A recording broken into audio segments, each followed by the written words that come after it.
If My People Bible Reading, Part 152. We're in the book of Second Kings, just starting it. So, hopefully you have read it. It's a continuation of First Kings. It basically, there's no break whatsoever. So, if we were to redo this Bible correctly, the way it was originally done, it's been changed several times in the last several thousand years as far as listing of the Bible chapters and the books within it.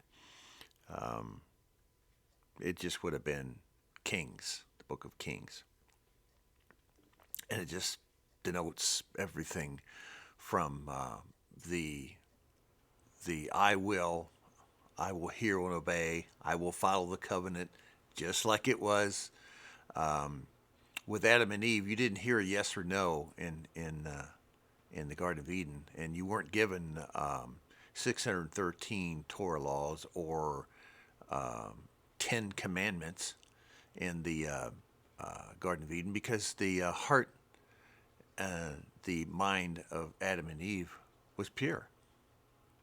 It was there. It wasn't implied. The DNA was pure DNA. Now, that's discounting as you understand this far into If My People book. You understand that there were other people that were created. Adam was the one who received the breath, the ruach, which is when you become saved. This is this word you use. My generation and my grandparents' generation just began to hear the word saved when they began reading the Bible back in 19. I'm trying to remember what grandmother said. It was around 19 and 10 when they started reading the Bible, and they began to hear the word being saved, because that was brand new back in 1910. That didn't exist. These days, especially this last generation, the X, Y, and the Z generation, they are unfamiliar with that. Not like you are, who are understanding this as I'm speaking to you. They don't understand that. And so you don't have to use that word saved. Back in the very beginning, it was hear and obey. Yahweh didn't say, I'm going to save you. He sent save you to you. He sent salvation to you. That is Yeshua. That is Jesus Christ. That there is your Savior. But Yeshua is nothing but a pure reflection of his Father. And so we go back to the root. The root of Yeshua is his Father, and the root of you is Yeshua. You are not the root of your father, Abba Father. You are the root of Yeshua. Yeshua is the root, because this is the earthly world we live in, very sinful world, and it was meant to be very sinful, and understood to be very sinful, because in the beginning it was perfect. And it became corrupted. It became corrupted in the first earth age before Adam and Eve. Genesis 1:1, 1:2. And so if there were humanoids, if there were any kind of oids, if there were Neanderthals running around, and Adam's seed through Cain mixed with these, then they have just as much right to go to heaven as you do, even though um, even though their DNA existed before Adam and Eve. You understand what I'm saying? I believe, and as I understand it, and as much as I could possibly understand it, it makes no sense of the Bible school lessons I was taught in Bible school for my entire life. The teachers just had zero knowledge of everything, and they didn't go beyond Samson was a mighty man, the prodigal son, the little baby stories. They never got beyond that. They never asked the question, um, 2 generations after Noah, Mr. Sunday School teacher, how did we get a city so large that it could be split up and they could be sent throughout the entire earth? How'd that happen? And since there was a massive flood and everybody was killed, so how did we get these civilizations and impressive figures, stones and monuments and things that could be built that are impossible to build with the finest mechanical machines in the world cannot reproduce what is seen all over the world? How did that happen?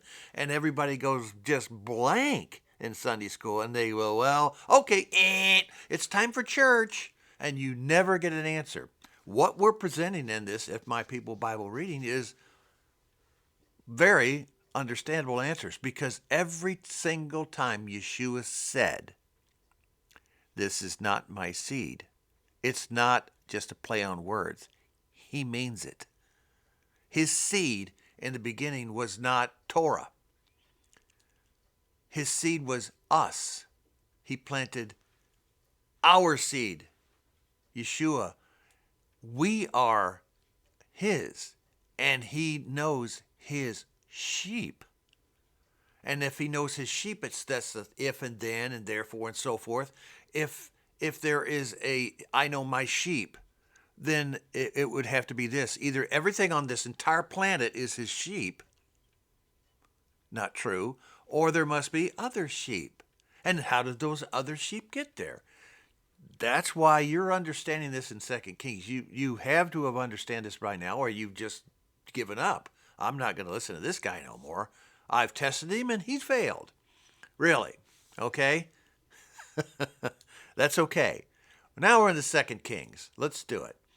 We're 7 minutes in, so let's get going. Chapter 1, 2 Kings. After Ahab's death, Moab rebelled against Israel. Now there are good kings and bad kings and good kings and bad kings. And when the good kings are looked at in both 1st and 2nd Kings, they're all bad. It just doesn't turn out good at all. Either they say something, don't live up to it, like Solomon, or it is one of those Solomon things. Do as I say and not as I do. That's that famous one. I grew up on that. He says, Dad, should we do this? Do as I say and not as I do. Okay. My brother listened to that also earnestly, went off, became a minister, because that's the exact opposite what my father would have ever done, or my grandfather. So you never know. When you have children, you never know what they will do. Which you bring them up the way they should go, and when they get older, they will stay with what they should, or they will simply have a choice. And many of the family of David, look what happened to his children. He brought them up super rich. Anything they want, kids, anything goes. Dad loves you, Yahweh loves you, and most of them chose the other way. So don't get dismayed over that. In 2 Kings, it's a pathetic ending, because it's just like, as we said before, there's only so much you can do for people. People have choice. Yahweh loves his people so much that he gave them choice. Choice. Hasatan doesn't give you choice. He gives you a lie, and he makes you suck it in and believe it. Believe me, we're living in a society today, and you can understand that. You're looking at this screen going, yeah, I can give you 10 examples, and I bet you can. Because there's a lot more examples of Hasatan's little world than the kingdom of heaven on earth. So speaking of the kingdom of heaven on earth, we're in 2 Kings. So we go, and I think we're still in we're in chapter 2 here. Chapter 2, verse 11. Dig this one. As they were walking along and talking together, suddenly a chariot of fire and horses of fire appeared and separated the two of them, Elijah and Elisha. And Elijah, some people say it, went up to heaven in a whirlwind. Boy, the stories I got in Sunday school growing up, and that's why I started with the Sunday school stories. Total misunderstanding, no idea whatsoever, clueless individuals. I really thought that Bible school teachers were sent by God And they had special stuff that my parents couldn't possibly have because my parents were always pushing me on to Sunday school, and they spoke of nothing of what I'm speaking of you through this entire Bible series. Nothing. Nothing. And I thought, well, that's okay. It's okay. They take you to the Sunday school people, and the Sunday school people will take care of you. Yeah, right down the pathway to hell. Oh my goodness. 2 Chronicles 21:12. Now, here we find it necessary to clarify went up to heaven. Because that's a contradiction of the Bible. I hear that nobody but Yeshua said he's the only one that ever went to heaven. That's still true. But let's just continue to understand that. Yeshua was the only person to enter heaven and no others, and at this time, and also right now. He's still the only one there. There's a gigantic heaven that holds billions of people, but there's nobody there right now. Okay? They're not there. All the bodies, the souls, the DNA, everything of man on earth is still here. Nobody died on the moon yet. So everybody is on Earth. Nobody's in Mars, and nobody's floating around the circumference of the Earth, lost in space. All right. Elijah appeared at other times after this writing. Interesting. Translated, the word that means Elijah is taken up from one place to another in the ways of the understand the Mikra could not comprehend nor see. So the heavens could be something above the sky. That is the heavens. The heaven where Yahweh sits, that's not what they're talking about. They're talking about the sky. So he was taken up into the sky. Now, these days, we don't have too much trouble. Many people understand that because they think the aliens, they're ones that are doing it. As we said before, as you understand, the aliens on this earth is what Yeshua says. Yeshua identifies aliens. Who are the aliens? You and me. Because we are not of this earth. We do not accept the corruptness of this earth. Our souls will not accept the leader of the skies and the powers above, Hasatan. We will not. We acknowledge a supernatural Yahweh and his son that are not of this earth either. Okay. So the helicopter air transportation, I don't know, third, fourth dimension. I certainly believe that something like that happened and that Elijah died later on because it's mentioned. He's doing writings to other people long after this book ends.